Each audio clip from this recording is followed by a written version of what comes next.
Good evening. Before we start our meeting, if you are a Spanish-speaking family, please take a moment to participate through the link below. Buenas tardes y bienvenidos. Tenemos una transmisión en vivo por separado para nuestra comunidad de habla hispana. Para unirse y escuchar, siga el enlace en la parte de abajo de la pantalla. Muchas gracias. Thank you, Sergio. Tonight we are going to go through our agenda. I want to welcome you to this. I guess this is our fifth Superintendent's Family and Community Update. And I want to just express my appreciation to the community for being part of these information sessions. And I want to start by going over the agenda. We're going to be doing an update tonight on our meals, devices, and distance learning. We'll answer a couple questions that came in from the community. We don't have a lot of questions this week, and I think that is because we've done a pretty good job getting our communication out and trying to listen to requests for information.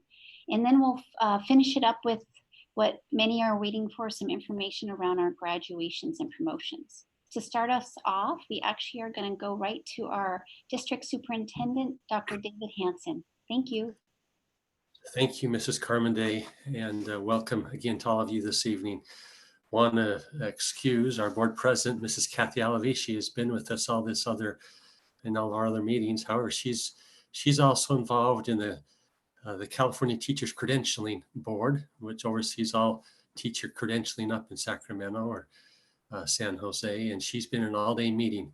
And so she certainly is with us in spirit, and I know her thoughts are with us, but we wish her well as she represents all teachers up and down the state of California on that commission. And on behalf of the Board of Education, you certainly are all in our thoughts, our prayers. We wish you the very best. We want to thank you for your patience with us as we have continued, as Mrs. Carmenday said, walk down this new path of this distance learning and social isolation, things such as that.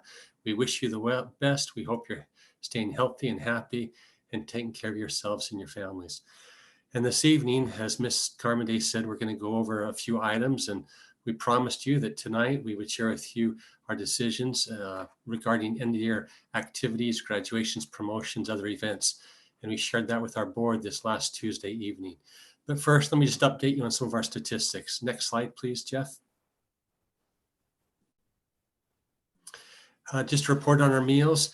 You know that a couple weeks ago, we mentioned that we were going to change and have a 2-day-a-week meal pickup to where you could come on Mondays and pick up meals for Monday and Tuesday, and come on Wednesdays and pick up meals for Wednesday, Thursdays, and Fridays. On the left of the screen there, we continue to serve at those 15 locations. As I mentioned, our meal pickup now is on Monday and Wednesdays, and you can see the time there from 10:30 to 12:30. Next slide. And so impressed with our nutritional services team. Amazing. Come sun or rain, and we've had all of that here in our area the last 5 weeks. They've been so faithful. They show up early at the centralized kitchen. The meals are packaged and prepared and delivered out to the school sites. And you can see the total number of meals that we've fed our students in the last 5 weeks, the 434,000. I just heard yesterday, meal pickup was over 70,000 on Wednesday. Now, of course, that gets through the rest of the week, but kudos and shout out to those employees who every day are rising early and, as I mentioned, rain or shine, are getting food to our kids. And also very proud of RUSD being able to contribute to our community. You can see over 8,000 meals have been provided to organizations such as Meals on Wheels or a local daycare center that we are taking care of, and then a couple of our shelters to include Salvation Army. So again, very, very proud. Next slide, please. And the devices, last year we reported that we gave out 14,000 of our devices to kids that needed a device to have access to distance learning. You can see that's increased by almost 1,000 more students this week. Not to include in this number, we also have our hotspots and providing the internet connection for our families when they're at home. Next slide. Now we're going to talk about distance learning, and we're going to talk about some questions that have come, and going to tell you a little bit more about what the parent site views means and what the staff views represents. And with us tonight is Dr. Ryan Lewis, who's going to walk us through this slide and the next couple of questions. Dr. Lewis. Thank you. Good evening, Dr. Hansen, and good evening, everyone. Thank you for tuning in. So just to start as an update with our distance learning plan, we are, so appreciative of our parents and students for being patient as we developed and we're up and running, and so thankful to our teachers and everyone working behind the scenes to plan and provide high quality instruction for all of our students from preschool through senior year. So thank you very much for everybody involved. What you see here is we've had approximately 90,000 views, and we call them staff views. So what that covers would be any resources that our team has provided at the district office for teacher training, or what teachers have designed for teacher training for their peers and colleagues. That is what totals that number. And then parent views, the nearly 200,000 on our website, riversideunified.org. As a parent, if you have any questions or you need support, you can go on there. You can find tutorial videos. You can find examples for students, how to log in, how to access Google Classroom, anything that might be getting your way at home, you can go there and find that resource. Just not on here, but as a reminder, at the end of the day, if you are stuck and you have a hard time connecting or you have a hard time logging in and you just need support, you can call 951-208-7185. That is 951-208-7185 in English or in Spanish, and our staff will get back to you to provide you that support. So we will continue going forward and appreciative for all the work thus far. Go ahead and go to the next slide, please. So there are a few questions that have come in regarding distance learning, and I'd like to read those for the group and provide a quick answer. The first one is, as a high school student, it is around Zoom and the advanced software and some of the struggles that they've experienced with Google Meets, provided limited capabilities for large groups. The student states that I know Zoom has previously had security concerns, and they are providing advanced security features to fix those issues. So number one, you are correct. As a district, we have supported the use of Google Meets, and we continue to do so, but fully understand Zoom is a great product, and it is a very dynamic resource that we use in our district for adult meetings. But the reason we use Google Meets for student interactions, it just gives us more security on the district side that we can support our teachers and keeping our students safe. If and when Zoom does continue to provide their enhanced security and it does meet our district standard, what we're trying to do, please trust that we continue to work with Zoom, and we look forward to that day. So a great question, and we will continue to monitor Zoom's progress and do appreciate all the work that they have done with their security features. The next question is in regard to my daughter is an accelerated math 7. She should be learning both 7th and 8th grade math this year to move on to 9th grade math or math 1 next year. Because distance learning is not required, how will the lessons being missed this year be addressed next year?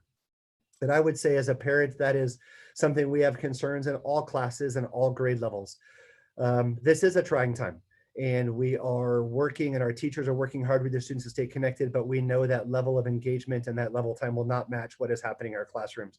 But we do rest assured that our teachers are working diligently behind the scenes, and when that time does come that we are back in session in the fall, whether that is in person or some hybrid model thereof, our teachers will connect those dots and make sure those essential learnings or that content that for whatever reason is most vital needs to be covered. Our teachers will be covering that. So that applies across our system, and we are in this together, and we'll continue to support our teachers to fill in those gaps as we move forward. Thank you for both of those questions. So the next, Dr. Hansen, before we get into graduation no, go ahead and go to the next slide. Thank you. Before we get into graduation, I do know that we had a board meeting earlier this week, and we did have the opportunity to meet with some students, some activities directors, and all of our high school principals. I'd like to turn it back over to you for some comments, please. Thank you, Dr. Lewis. And yeah, he is absolutely correct. We had a couple weeks ago a virtual meeting with all of our high school principals, activities directors. I joined that meeting. Our board president, Mrs. Alavy, joined that meeting. Dr. Lewis, we had our student body presidents, our senior class presidents. We had other student government leaders at the high schools. I, every month, have the privilege of meeting with what we call a Superintendent Student Advisory Committee throughout the year. There's 50 or so kids, and many of them were part of that meeting too. And we want to talk to them and receive feedback and just talk to them about the situation we find ourselves in regards to the COVID-19 and distance learning, and that March the 13th, that Friday, the day we all left our schools and our workplaces. Many of us did not know it would be our last day and we wouldn't be back. And we had a really good meeting. And to sum it all up, and Dr. Lewis will talk about this, we talked about that we're just in a really difficult position right now. I know that this has weighed very, very heavily on my mind, not just as superintendent, but as a parent, because I have one of those seniors living in my home. Our youngest of 6 is a senior this year. And the questions that he will ask me when I come home as a father about, I didn't know that was my last day going to be at school, and what's going to happen with graduations and activities and spring sports and all those things that have been asked since that March the 13th. And I've listened, and I mentioned it's weighed heavily on my mind, and we've discussed it with the Board of Education. But just like we did on March the 13th to now, we find ourselves in just a weird situation. Let me explain what I mean by weird situation. On March the 13th, our county health orders from Dr. Cameron Kaiser was, because of COVID-19, we're going to close all schools until April the 30th. All right.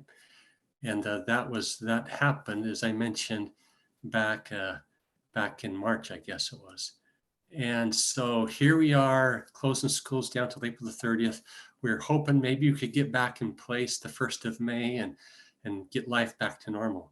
Well, at the very same time, our Governor Newsom was addressing all of the people in California and saying, I don't know if you're going to make it back for summer break. And twice he told stories of tucking his little girls into bed at night, just young elementary kids, and they're in tears. And he's saying to his girls, I don't know that you're going to make it back till summer break. So we hear our governor saying that, yet we know our orders were only going to be closed until April the 30th. And then, of course, came the orders that you're closed till June the 19th. Now that's where we find ourselves right now, June the 19th. Our school year ends at the end of May, that first part of June, and yet we're closed till June the 19th. And we're thinking about possibly, can we put off a graduation? Can we do it in person later June, July, maybe August? And this is the weird part I was talking about. Now our governor, addressing the public, the folks in California, is saying, you know what? I don't know that we're going to let professional sports start up this fall. I don't know that we're going to have big groups coming together, and then I hear just recently Disneyland announced, I think it was yesterday, they're not opening up until 2021. And so you have all those things happening, and yet we're trying to get our arms around graduation. And so we're pretty open with the seniors and pretty open with the board. And the commitment is that we can do everything we can to possibly come back at graduation or celebration and to do something in person. However, maybe we need to walk down this path to plan a virtual graduation, or maybe we do both. So we're thinking that way. And then I got a lot of emails recently, as you can imagine, from parents and students and whatnot. And I received an email from a young lady who is a senior at Poly High School. And she said, Dr. Hansen, I hear all this talk of postponing graduation, maybe doing it in August, maybe doing it in the fall, maybe doing over winter break. She said, but I just want to tell you my story. And she says, I'm going into the Marine Corps. Now that caught my attention because I had a son join the Marine Corps when he graduated. He graduated on Wednesday and we took him to boot camp on Saturday. And she says, I'm going to boot camp and I can't come back for 14 weeks. And right after 14 weeks, I get assigned to my MOS and I start, and I go to my training for the next 9 months. I just can't hop on a plane and come back for graduation late summer or in the fall. And she said, Dr. Hansen, you have dozens of kids like me in the district. And sure enough, she's absolutely right. We do have dozens of kids. And then there came emails from students that saying, hey, I'm going to college internationally. I just can't come back on one weekend for graduation and whatnot. And so we started really taking a look of all of our students that we serve. We have close to 3,500 graduating seniors. And so this has been a really, really hard decision for not just me, but the board. And we talked about this Tuesday night. And that's what we're going to go in here to go into this evening, to talk about what we will do and our commitment to the seniors, to where we do our very best to help recognize them, this class of 2020, a special class who left on Friday, March the 13th, not knowing that would be it, to say goodbye to their teachers and their friends and all the end of the year activities. We really want to try to lift them and support them, and to make a very difficult situation, one that can't be reversed, turn it into a good situation the best we can. So Dr. Lewis is going to go back and go into the details as the decisions that were made by our Board of Education just this last Tuesday night. Dr. Lewis. Thank you, Dr. Hansen. And I just want to try to summarize the class of 2020, the meeting that we had. To be clear, all of our seniors want to find a way to come back together. They want to find a way to honor each other, honor their families, honor their teachers, be with their friends. That was very clear from them, but they did it with such maturity. And for everybody who was part of that, I cannot thank you for your leadership. Your schools are lucky to have you as students and leading the class of 2020. And as we make these decisions, please understand, as Dr. Hansen stated, and Mrs. Alavi and the rest of the board members of the board meeting, it is all done with the greatest understanding that this is not how it was planned. This is not what our seniors would like to experience. So our goal is to do it in a way that we can capture an and provide our students with as many opportunities when possible to give them that closure and provide that experience. So what we proposed to the Board of Education at Tuesday's meeting, and which was supported, is all of our high schools will be planning a virtual ceremony. That virtual ceremony is already started to be put together. We will involve our student leaders. We will involve obviously our senior leaders that were part of that, but as well as our activities directors, all the administration, all the teachers who are involved. This will be coming together over the next coming weeks. The date of when we're going to put that together will be announced soon. We still have to work out some of the details of releasing the videos and some of the nuance.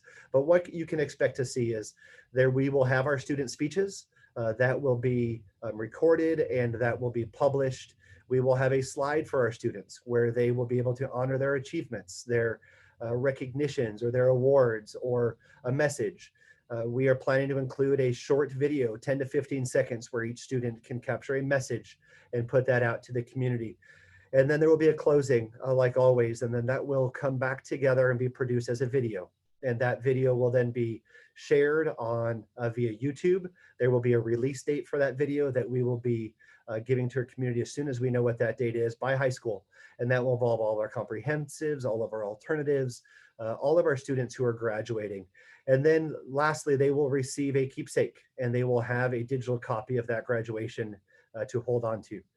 And then if and when the social distancing and the gathering restrictions do change and we're able to bring larger groups together and whatever those might be, we will bring those leaders back together. We will involve our Board of Education, our student leaders, and our site leaders to then plan accordingly of what that looks like. We're not sure what that date is, but you do have the assurance from the Board of Education, our superintendent, that those conversations will happen. So class of 2020, we are doing our very best to honor you and provide you with the experiences that we are able to do. So we appreciate your leadership and understanding, and parents, we appreciate your understanding as well. Dr. Lewis, can I just jump in here for a second? Yes, sir. I want to reiterate what he just said, what Ryan just said. When social distancing ends, remember it started out no groups bigger than 250, and within a week it was no groups bigger than 10, and within a few days it was just your immediate family, no groups except for immediate family. When that ends and we're allowed to come back out, as Dr. Lewis said, my commitment to you as superintendent and the board's commitment collectively, all five on Tuesday night, we will do something, some type of celebration, whether it's come together, another type of graduation. I don't know when that will be. I don't know what it'll look like, but you do have our commitment that we'll come back. Remember what Ryan said, it's an and. We will do the virtual and we'll do appropriate recognition later on when social distancing is lifted and large gatherings can again take place. I've even heard talk of possibly, it might be a year from now, of the class of 21. Maybe we hold the class of 20's graduation that same time. if it takes that long. I don't know, it's just speculating, but the commitment is we will do something so that so the kids can come by one more time and be with their friends, see their teachers, and receive the proper recognition that they deserve. I just want to reiterate that, Dr. Lewis, and back to you. Thank you. And to all the senior leaders that did participate, and just so everyone knows, we did make a commitment to them along with Mrs. Alavi, our board president, that we will be gathering that group back together early to mid-May to revisit where we are in our circumstance and have a conversation together. So that will be occurring. Okay, thank you. We'll continue to move on. Next slide, please. Thanks, Jeff. These are just considerations. Now we'll move into the TK through 11th grade. And there are some additional senior information as well. But there are a lot of other events that occur in our district, and we are thankful to our team and to our principals for coming together and creating plans that we also shared with the board at Tuesday night's meeting. So just to keep in mind of what is guiding those, number one is our Riverside County Health Orders. The second is our type of event. Was it a student recognition or an adult recognition or community recognition? We then had our stakeholder input from all of our different groups who we interact with within our district. And then lastly, our board prioritized student recognition to the extent possible that we recognize their accomplishments, and that was the priority. So starting with elementary and middle school, as parents, what you can expect as we approach the end of the school year. Number one, award ceremonies and honors that students have earned. Those will be mailed, and some schools that have the capability will be doing that virtually. And I know some of those have already occurred, and to those students that have received those honors, congratulations. Promotions, we talk 6th grade and we talk 8th grade. This is also a time of year where they are moving on to that next level, whether it be middle school or going to high school, and we're not able to have those promotions as well. So those celebrations will be done virtually in our schools, and our teachers are working on putting those together between now and the end of the year. You can count on receiving those as well. And additional in middle school for awards, you will again mailed and virtual. That is occurring. We also discussed promotion. In middle school, as we produce yearbooks, and I believe the vast majority, if not all of the yearbooks were completed and will be able to be distributed to students once they are received. We will have to work on how we are getting the material out to students. And we will again be waiting until we have further direction into the month of May. Tim Walker, who is our liaison with the county, will continue to update us on what process we have to follow. With those two, we did have lots of questions regarding collection of materials and textbooks and things we need. All of that will be waiting until we have that direction further. May will come out in a later communication. So now we'll move on to high school. There are other events. We have our heritage and legacy groups that typically would also have a graduation. We have changed those to virtual celebrations that are being put together by all of our contacts and by all of our teacher leads and our district office support. All of our banquets for all of our clubs, our activities, our sports teams, our spring sports that didn't even participate. I know many of those are happening virtually, but did have to find a different avenue to have those put together. And thank you for all of those that are putting those events together. And lastly, our high school yearbooks. Those have been completed. And again, we will work on distribution to getting those out to all of our high school students at a later date. But they rest assured they have been completed. And thank you to all of our yearbook staff and all of our yearbook advisors for getting those completed. Other things at high schools that we have spoke about, but we wanted to make sure we were clear. Prom, unfortunately, had to be canceled. Senior activities were also canceled, but that also canceled field trips. It canceled 6th grade camp. It canceled 8th grade trips that were scheduled. And all of the schools did work with anybody who donated money or bought tickets, and thank you to our business office who was putting those together. Those refunds were completed last week. So families, you should be receiving those refunds. And if for some reason you have questions, please work back to your school sites with those questions. But some examples were prom tickets, grad night tickets that were purchased, or field trip donations that were made, or camp donations were made. All of those refunds will be going back to our families, and appreciate the staff working behind the scenes to execute those refunds. After high school events, we have district-wide events where we recognize all of our different achievements from our employees, from employer recognition for years of service through our personnel department, and our boards of education recognizes their accomplishments. Those have been mailed home. at our Celebrating Student Excellence, where we honor all of our students district-wide from kindergarten through high school. Unfortunately, we're not able to do that event, but all of the medals and certificates recognize that achievement was important to our superintendent and to our board, and all of those will be mailed home between now and the end of the year. And just on behalf of all of us, congratulations for your achievements and recognitions. And I believe I'll be turning it back over to Ms. Carmen Day. Thank you. Jeff, can you move to the next slide?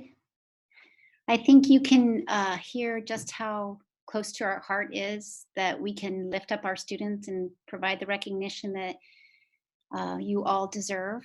And at the same time, we hope that you can patiently get through this time as we come up with solutions that may not be perfect, but we do have that at the center of our concern to take care of you.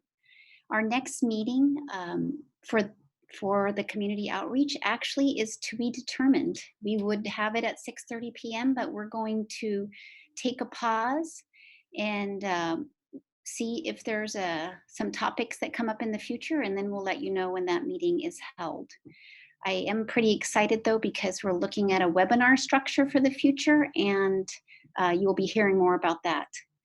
So closing out the meeting, on the last slide, you'll see our contact information. Please feel free to reach out for more information. We have a plethora of that information on riversideunified.org, and then you can always call on our hotline. Again, please be safe, take care of yourselves, and have a good evening. Thank you.